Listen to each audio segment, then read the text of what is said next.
1 a 22. Os irmãos estão reparando que estou um pouco resfriado.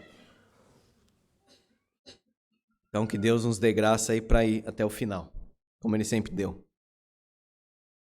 Falavam eles ainda ao povo quando sobrevieram os sacerdotes, o capitão do templo e os saduceus, ressentidos por ensinarem eles o povo e anunciarem em Jesus a ressurreição dentre os mortos.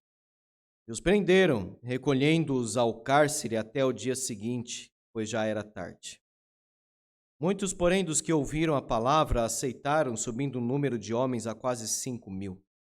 No dia seguinte, reuniram-se em Jerusalém as autoridades, os anciãos, os escribas, como o sumo sacerdote Anás, Caifás, João, Alexandre e todos os que eram da linhagem do sumo sacerdote. E pondo-os perante eles, os arguíram: com que poder ou em nome de quem fizestes isso? Então Pedro, cheio do Espírito Santo, lhes disse: autoridades do povo e anciãos, visto que hoje somos interrogados a propósito do benefício feito a um homem enfermo e do modo por que foi curado, tomai conhecimento, vós, todos e todo o povo de Israel, de que em nome de Jesus Cristo, Nazareno, a quem vós crucificastes, e a quem Deus ressuscitou dentre os mortos, sim, em seu nome é que este está curado perante vós. Este Jesus é pedra rejeitada por vós, os construtores, o qual se tornou a pedra angular. Não há salvação em nenhum outro, porque abaixo do céu não existe nenhum outro nome dado entre os homens pelo qual importa que sejamos salvos. Ao verem trepidez de Pedro e João, sabendo que eram homens iletrados e incultos, admiraram-se e reconheceram que haviam eles estado com Jesus. Vendo com eles o homem que fora curado, nada tinham que dizer em contrário. Mandando-os sair do sinédrio, consultavam entre si, dizendo: que faremos com estes homens? Pois na verdade é manifesto a todos os habitantes de Jerusalém que um sinal notório foi feito por eles e não o podemos negar. Mas para que não haja maior divulgação entre o povo, ameacemo-los para não mais falarem neste nome a quem quer que seja. Chamando-os, ordenaram-lhes que absolutamente não falassem nem ensinassem em um nome de Jesus. Mas Pedro e João lhes responderam: julgai se é justo diante de Deus ouvir-vos antes a vós outros do que a Deus, pois nós não podemos deixar de falar das coisas que vimos e ouvimos. Depois, ameaçando-os mais ainda, os soltaram, não tendo achado como os castigar, por causa do povo, porque todos glorificavam a Deus pelo que acontecera. Ora, tinha mais de 40 anos aquele em quem se operara essa cura milagrosa. Amém. Irmãos, o que acontece conosco quando nós somos rejeitados? O que nós sentimos? E quando é de alguma forma perseguido? Esse texto fala que Pedro e João estavam diante do sumo sacerdote Anás, Caifás, João, Alexandre, e os que eram da linhagem do sumo sacerdote. Esse texto diz que eles sofreram ameaças e foram ameaçados ainda mais. Mas eles falaram o seguinte: nós não podemos deixar de falar das coisas que vimos e ouvimos.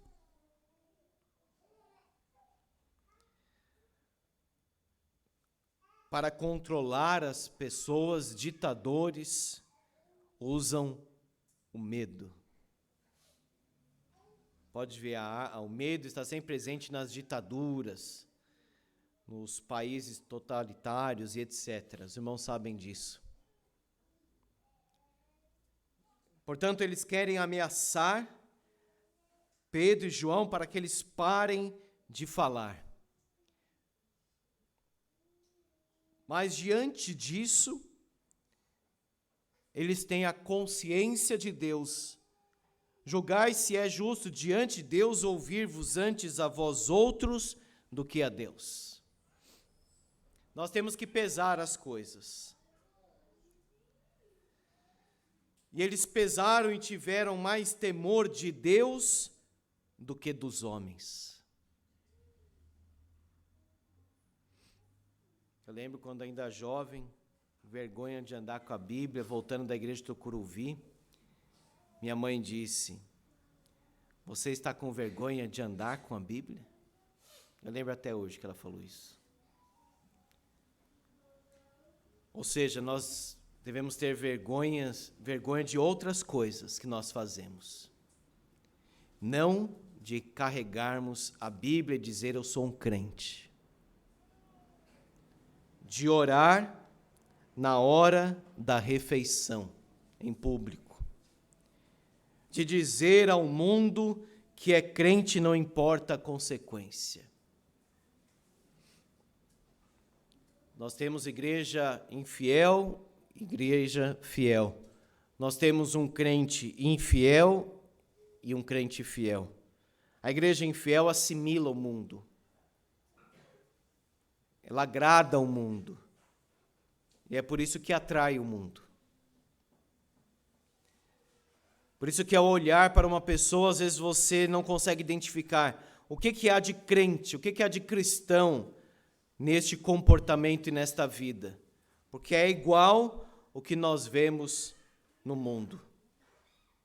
A igreja fiel e o cristão fiel não se conforma com este mundo.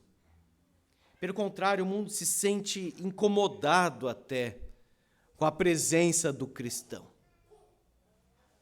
Às vezes ele nem fala nada, mas a própria luz irá incomodar as trevas.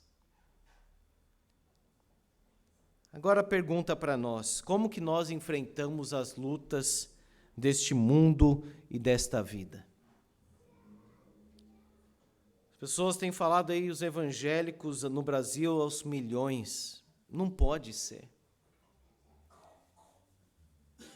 Porque como pode ter uma igreja evangélica no Brasil com esse número tão grande, tão expressivo, mas ter um testemunho tão fraco?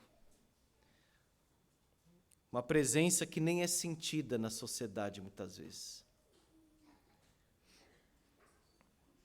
Fica a pergunta, você está disposto a sofrer por Cristo? Você está disposto a ser odiado por Cristo? Ou seja, em nome de Cristo? Você está disposto a ser desprezado, esquecido por este mundo? Por amor de Jesus? Essa semana eu recebi um vídeo da minha tia, achei muito interessante esse vídeo, em que um garotinho, devia ter lá acho que 10 anos, amarrado assim com as cordas, os bombeiros amarraram ele e colocaram ele dentro de um buraco, só cabia ele naquele buraquinho. Colocaram ele lá, ele pegou o irmãozinho dele e tirou. E a minha tia escreveu algo, não sei se ela copiou ou se ela mesma escreveu aquilo. Nós deveríamos ensinar os meninos a este sacrifício. Trabalho que exige força. Trabalho que exige, assim, um sacrifício. Disposição para morrer pelo irmãozinho, se necessário for. O inimigo sabe que, tirando a força dos meninos, a sociedade vai ficando fraca, mole, amolecida, chorosa, complexada, traumatizada e etc. Cadê os cristãos dispostos ao trabalho, ao sacrifício, a morrer pelo nome de Jesus, se for necessário? Se não tem a disposição de fazer tão menos, como que vai fazer mais? Esse vídeo da minha tia estava muito certo. Nós precisamos treinar os meninos para o serviço, para o trabalho, para a renúncia, para o esforço. A Bíblia ensina assim, Deus quer assim.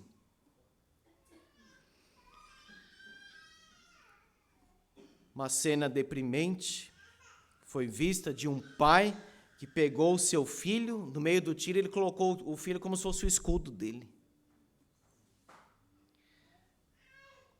O propósito de Deus, o que Deus quer, é que o pai se coloque na frente da sua esposa, dos seus filhos, abra os braços e leve todos os tiros e morra.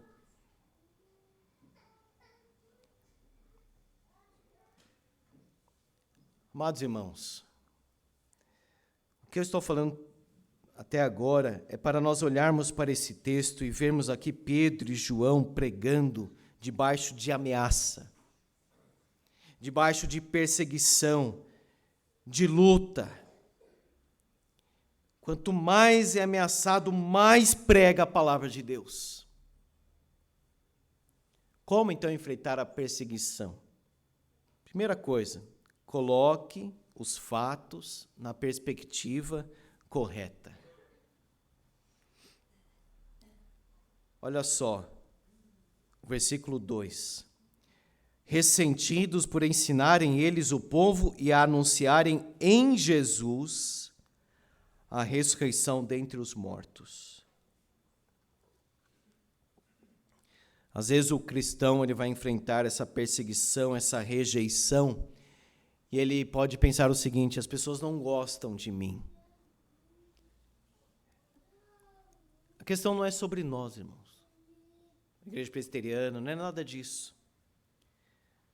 Jesus explica, João capítulo 15, se o mundo vos odeia, sabei que primeiro do que a vós outros, me odiou a mim. Agora você quer seguir Jesus? Você quer seguir os passos de Jesus? Quer viver como Jesus? Saiba o que ele enfrentou. Um pastor muito experiente do presbitério da Casa Verde, o PRCN, falou o seguinte: nós temos que dificultar mesmo para a pessoa ser ordenada, não pelo prazer de fazer algo difícil para a pessoa, mas para ela ver se realmente quer ir para o ministério, porque não é fácil. Jesus disse: se vós fosseis do mundo, o mundo amaria o que era seu. Mas vocês não são do mundo, eu escolhi vocês do mundo, por isso que o mundo vos odeia. A igreja está deslocada nesse mundo. A igreja não agrada o mundo. E se você quiser ser um cristão, saiba, você vai ser excluído do grupo. As pessoas muitas vezes vão rir de você, vão desprezar, vão achar que está fazendo uma coisa inútil, que não vale a pena. E é nesse momento que você tem que se fortalecer e dizer: eu vou viver e morrer por Cristo. Porque um dia nós estaremos diante dele para prestarmos conta do que nós fizemos. Melhor enfrentar todo o ódio, desprezo, zombaria deste mundo, mas estar diante do trono do Senhor Jesus como um fiel. Do que chegar diante dele e pensar assim: eu não vivi para o Senhor. Não tenho um fruto aqui nas minhas mãos para apresentar, não tenho nada. Jesus disse: lembrai-vos da palavra que eu vos disse. Se me perseguiram a mim, perseguirão a vós outros. Se guardaram a minha palavra, também guardarão a vossa. Então será, meus irmãos, que a igreja evangélica brasileira, falando de modo geral, está firme e forte no Senhor? Ou ela está já assimilada com o mundo? Já não se sabe mais o que é igreja, o que é mundo, o que é crente, o que é descrente? É pergunta para pensar na minha vida e você pensa na sua vida. Por que eu coloquei aqui esse ponto, colocar na perspectiva correta? Porque o texto está dizendo que as pessoas ficaram ressentidas não por causa de Pedro e João, ficaram ressentidas porque eles vivem Cristo. O mundo odeia Cristo, como sempre odiou e como sempre odiará.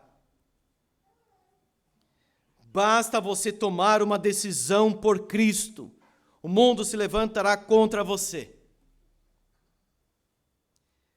Mas não é contra você, exatamente você em si mesmo, não. É porque odeia o Senhor Jesus, é porque não quer Cristo. Não quer Cristo, não quer discípulo de Cristo, não quer mensagem de Cristo. Prenderam, recolhendo-os ao cárcere até o dia seguinte, pois já era tarde. Qual que é a perspectiva correta? Vai ter rejeição contra Cristo, não é uma coisa pessoal. É contra Cristo, contra os discípulos e contra a mensagem. Mas, por outro lado, e louvado seja Deus por isso, a pregação também provoca ou frutifica arrependimento. Olha o 4. Muitos, porém, dos que ouviram a palavra, a aceitaram, subindo o número de homens a quase 5.000. Então você vai pregar o evangelho. Paulo diz: fiz-me tudo para com todos, isso e aquilo outro, e aquilo mais outro, para, de todos os modos, salvar alguns. Muitos, porém, ouviram a palavra, aceitaram. Jesus confirma: todo aquele que o Pai me dá, esse virá a mim. E o que vem a mim, de modo nenhum lançarei fora. As minhas ovelhas ouvem a minha voz, eu as conheço, elas me seguem. Aquele missionário Alessandro Baldo, marido da Joyce, às vezes ele fala: Antônio, tem uma pessoa aqui firme no evangelho. Ele fica muito feliz com uma pessoa firme no evangelho. Ele olha para isso.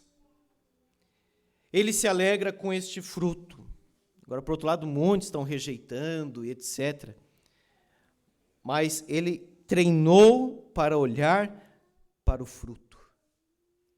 E nós precisamos aprender muito isso. Tem rejeição, sim. Tem dificuldade, sim. Mas olha para o fruto também. Olha para as pessoas que aceitaram o evangelho. Nós tivemos aqui 130 crianças na EBF, a média. 2 estavam aqui na igreja. Outras virão, outras querem vir. Mas nós já devemos nos alegrar muito, porque nós tínhamos aqui a Vitória e o Vinícius, acho que é esse o nome deles. Eles perderam a mãe em pouco tempo. Uma carência, uma necessidade. Eles estavam aqui. Coloque, então, os fatos na perspectiva correta. Segundo, busque a plenitude do Espírito para testemunhar. A verdade, irmãos, é que nós somos envergonhados para testemunhar. Isso é a verdade. Nós somos o que eu narrei lá na minha adolescência: vergonha, timidez, fraqueza, de mostrar para os outros que é crente. Não está em nós a força desse testemunho. Você que conhece a Bíblia, os evangelhos, lembra de Pedro. Atingia um ponto assim tão alto, mas estando nesse ponto tão alto, ele caía lá embaixo também, bem baixo. E esse Pedro aqui, olha o versículo 8, Pedro cheio do Espírito Santo. Talvez você diga: eu quero testemunhar, eu quero falar de Jesus para outra pessoa, eu quero viver o evangelho, eu quero ser um cristão verdadeiro. Chega de ser esse cristão mundano que só tem um nome, mas não tem a vida. Chega. Então vamos olhar para cá. Pedro está cheio do Espírito Santo. Pedro não está cheio de Pedro mais. Pedro está cheio do Espírito Santo. Paulo disse: sede cheios do Espírito. Recebereis poder ao descer sobre vós o Espírito Santo. E aí você começa a falar da bondade de Jesus, versículo 9. Você começa a falar do nome de Jesus, versículo 10. Você começa a falar que Jesus foi rejeitado, versículo 11. Você começa a falar da salvação de Jesus, versículo 12. Perceberam que o testemunho, até a palavra testemunho, já mostra que você está falando de alguém. Testemunho. Testemunha de Jesus. Ou seja, está falando da parte de Jesus. Pedro, cheio do Espírito Santo, falando diante de autoridades do povo, diante de anciãos, Cristo, Cristo e Cristo. O cristão é aquele que ama Jesus Cristo. O cristão é aquele que prega Jesus Cristo. O cristão é aquele que vive Jesus Cristo. Ele foi profundamente dominado pela pessoa de Jesus. Você não vê Pedro mais, você vê um homem cheio do Espírito Santo, você vê um homem pregador de Jesus Cristo. Se o sermão não tem Cristo, não tem sermão algum. Porque o sermão precisa ser o que se chama de sermão cristocêntrico. O centro daquele sermão deve ser Jesus. Busque a plenitude do Espírito para testemunhar. Terceiro, não desfaleça no seu testemunho. Pedro diz: não há salvação em nenhum outro.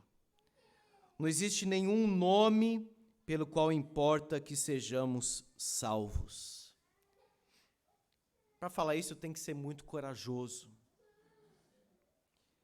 Pedro diz: vocês rejeitaram, vocês cumpriram o que estava escrito lá no Salmo 118, que nós lemos na liturgia. Não existe outro caminho de salvação.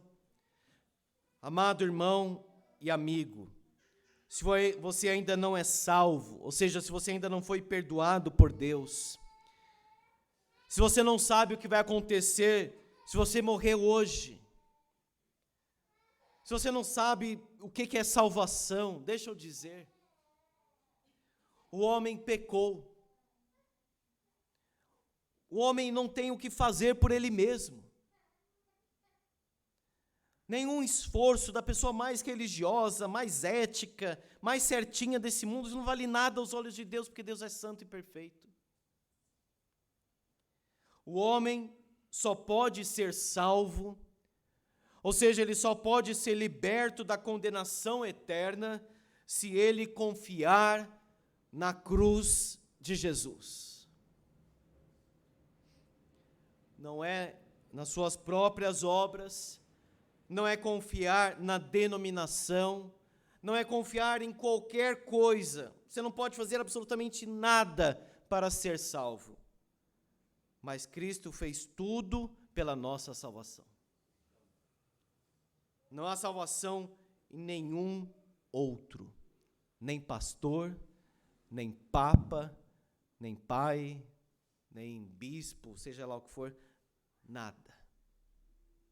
Abaixo do céu não tem nenhum outro nome dado entre os homens, pelo qual importa, ou seja, convém que sejamos salvos. Confie em Jesus. Peça perdão para o Senhor Jesus. Confie no sacrifício que Ele fez pela sua vida. O castigo que nós merecíamos caiu sobre Ele para que nós fôssemos salvos. Imagina como isso foi como que um ataque no coração do judeu, dizendo: todas as suas obras não garantem a salvação. Por isso que diz o versículo 13, ao verem a intrepidez. Por isso que o terceiro ponto é o que fazer diante da perseguição. Não desfaleça no seu testemunho. Eles acharam estranho porque Pedro e João eram homens iletrados e incultos, versículo 13. Agora, se você vê os sermões de Pedro, se você conhece João, sabe que eles tinham conhecimento da palavra de Deus. O que eles estavam falando aqui é que esses dois homens não tinham uma educação num processo assim formal. Nós diríamos mais ou menos hoje assim que eles não tinham um diploma de Jerusalém. É claro, irmãos, que nós temos que estimular os nossos jovens ao estudo, quiser fazer mestrado, faz mestrado, doutorado, se aperfeiçoa, busca mais e sempre mais. O texto não está condenando isso. Agora, nós estamos falando aqui de testemunho cristão. Isso não é uma faculdade teológica que dá. Não é porque eu leio tantos livros de teologia, agora vai ser uma testemunha de Cristo diante dos homens. Não é assim. Quem são esses homens? Pedro e João. Na verdade, eles espantaram porque eram iletrados e incultos, mas pareciam cultos, no sentido da lei. Eu não sei se você já encontrou alguém assim que conhece muita coisa. E às vezes tem muito conhecimento da palavra de Deus e não fez um curso formal, vamos dizer assim. E essa pessoa tem um testemunho poderoso. E causa, às vezes, até um impacto naqueles que estão ali ao redor. Digamos que o curso que eles fizeram, irmãos, não poderia ser um curso melhor. Eles passaram 3 anos com o mestre. Tanto que está escrito aí, reconheceram que haviam eles estado com Jesus. Que doutorado em teologia naquela época ou até hoje poderia se comparar com isso? Nada. Eles aprenderam aos pés do mestre, direto. Veja, eles estão sendo aqui, digamos assim, desprezados. Como que esses incultos e letrados têm toda essa intrepidez e conhecem essas coisas? Mesmo diante da ameaça, olha só, mandaram sair do sinédrio, pensaram entre eles, que faremos com estes homens? Eles tinham a consciência de que aquele homem do capítulo 3 realmente foi curado, um sinal foi feito, não podemos negar. Eles sabiam que eles estavam errados, mas eles tinham ciúmes, eles tinham inveja, eles tinham ambição no coração. Então falaram, vamos ameaçar para não falarem mais neste homem, neste nome, a quem quer que seja. Agora tenta tirar alguém que realmente é vocacionado do campo mais perseguidor deste mundo, ele não sai. Ele está lá na maior dificuldade, quase que morrendo, sofrendo ameaças, ele não sai, porque ele foi chamado pelo Senhor. Um cristão verdadeiro, cheio do Espírito Santo, cheio de Cristo, cheio da mensagem de Jesus, você não consegue fazer com que esse cristão pare de pregar. Eles não tinham argumentos, partiram para a ameaça. Não tinham como argumentar, não podemos negar, diz aí o versículo 16, então vamos ameaçar. Ordenaram absolutamente que não falassem nem ensinassem em nome de Jesus. Não desfaleça no seu testemunho, mesmo diante da imposição dos homens. A vontade de Deus está acima da vontade dos homens. Vocês não vão falar mais de Jesus. Vocês serão presos de novo. Vocês vão apanhar se vocês continuarem pregando em nome de Jesus. Aí Pedro e João falam assim, nós precisamos obedecer a Deus. Por que nós temos medo de testemunhar? Tem um livro muito interessante, um dos capítulos fala sobre o medo. Nesse livro diz o seguinte, medo, preocupação excessiva, ansiedade, são pecados que podem paralisar a sua mente. Já percebeu isso? Medo, preocupação excessiva, ansiedade, parece que paralisa a mente. Paralisar a mente, imobilizar o corpo, e impedir o seu crescimento em Cristo. O medo parece que trava a pessoa de continuar. Tenho medo. Ao invés de enfrentar o desafio, ao invés de ir para frente, o medo faz a pessoa travar e recuar. Ela fica meio que atrofiada, assim. Por isso que o modo do controle, muitas vezes, é o medo. Impõe um medo, notícia ruim, notícia desesperadora. Aí você começa a controlar a pessoa porque ela está totalmente travada ali, imóvel praticamente. Por isso que Paulo diz, Timóteo, Deus não nos tem dado espírito de covardia, mas de poder, de amor e de moderação. Veja que ao lado de não ter covardia, tem amor e tem moderação. A palavra grega para covardia, que é muito interessante, o dicionário grego diz é um estado de medo, por causa de uma falta de coragem ou força moral. Covardia, timidez. Então, irmão, está com medo de testemunhar? Está preocupado, o que vai acontecer? Está ansioso se eu falar de Jesus, se eu andar com a Bíblia na mão, se eu orar, se eu compartilhar um versículo? Sabe o que está faltando? Ouvir mais a voz de Deus. Silenciar o mundo. Certo pregador estava muito tímido, assim, covarde. Timidez, não estou falando da personalidade, estou falando da covardia, irmãos. Estava muito assim, receoso, acanhado. E outro homem de Deus chegou e disse assim, pregue a palavra e deixe as consequências com o Senhor.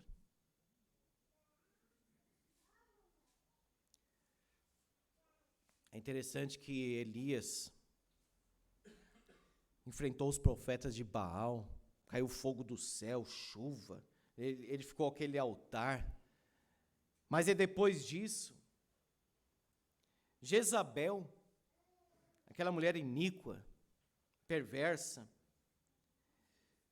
manda mensageiro para Elias e diz o seguinte, façam-me os deuses como lhes aprouver, se amanhã a estas horas não fizer eu a tua vida como fizeste a cada um deles. Mais de 800. Elias teve medo. Por isso que Tiago diz, homem semelhante a nós. De um capítulo para o outro, mas é o mesmo homem. Temendo, pois, Elias levantou-se para salvar a sua vida, foi-se, chegou a Berseba, que pertence a Judá, e ali deixou o seu moço. Sabe o que ele pediu para Deus? Ele pediu para morrer. Tira a minha vida, Senhor. Parece que Elias estava esgotado. Ele criou uma expectativa de triunfo de Israel, depois vem Jezabel de novo. E como que ele, se ele dissesse assim, eu não aguento mais, não sou melhor que meus pais. Ele caminha, fortalecido pelo Senhor, mas ele fica ali enclausurado dentro de uma caverna. Mas era um monte Horebe. Às vezes nós estamos assim clausurados, fechados, batendo o pé e dizendo, Deus, eu não quero mais, eu não vou fazer mais, eu não falo mais, e acabou. Mas Deus não deixa, Ele vai ao nosso encontro. Ele foi ao encontro de Elias e disse, que fazes aqui, Elias? Spurgeon, pregador muito conhecido, 2 séculos atrás, uma vez, ele tinha menos de 10 anos de idade, já tinha lido a Bíblia, peregrino, encontrou um cristão, se era nominal ou não, só Deus sabe, mas ele encontrou um cristão no bar. Ele foi até aquele homem, menos de 10 anos, irmãos. Sabe o que ele falou para aquele homem? Que fazes aqui, Elias? Sai e põe-te neste monte perante o Senhor. Veja Deus tratando com um homem que está ali se fechando, isolado. Como ele disse com Jó, Jó, levanta, Amarra o cinto que eu vou falar com você. É como se Deus estivesse dizendo para o seu servo, para e se coloca na minha presença, que nós iremos conversar olho no olho. Seria mais ou menos isso. E Deus disse a Elias, vai e volta o teu caminho. 1 Reis, capítulo 19, versículo 15. Deus vai ao encontro do seu servo e diz, Elias, eu sou o Senhor. A dinastia de Acabe vai exterminar, eu vou acabar com Jezabel. E eu já preparei outra pessoa para te substituir, que era Eliseu. E sai daí e volta o teu caminho.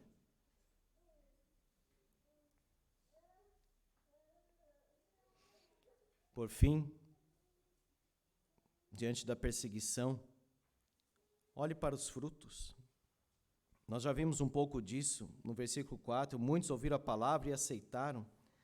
Agora no versículo 21, todos glorificavam a Deus pelo que acontecera.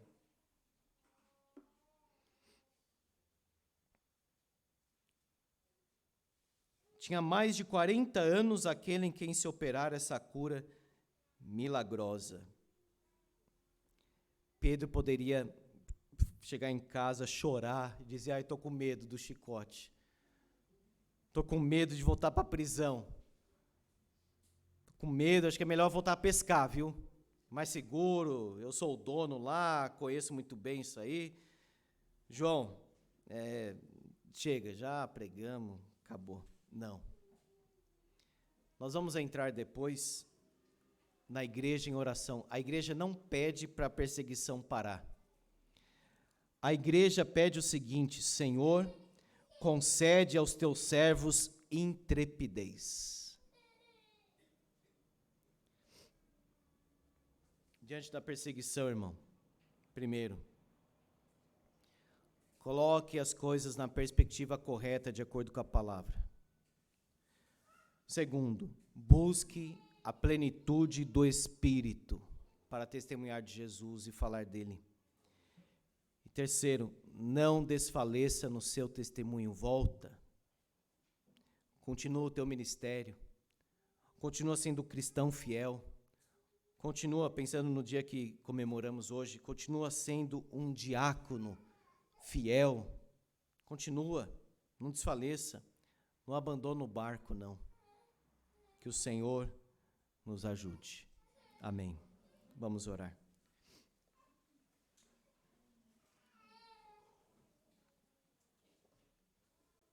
Obrigado, Senhor, porque na nossa fraqueza, até uma fraqueza do corpo, o Senhor sempre é a nossa força. Obrigado porque o Senhor é fiel e nunca nos abandona. Pai, a igreja hoje foi desafiada pela Tua palavra a testemunhar com intrepidez, ousadia, coragem, firmeza, em obediência à Tua palavra. Ó Deus, acompanha os Teus filhos, Senhor, nesta semana, para que nos encontros, nas conversas, possamos falar de Jesus, possamos testemunhar de Jesus.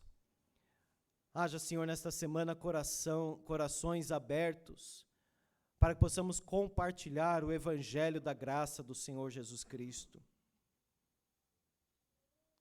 Tira, Senhor, o medo do coração da igreja, a preocupação, a ansiedade, tira tudo isso, Senhor, do nosso coração. Nós somos o povo do Senhor, nós somos teus filhos, o Senhor nos ama. Não há nenhum motivo sequer para termos qualquer ansiedade, Senhor. Não há motivo para ter um pingo de ansiedade no nosso coração. Alegra, Senhor, o nosso coração em Cristo Jesus. Levanta a tua igreja para que possa testemunhar.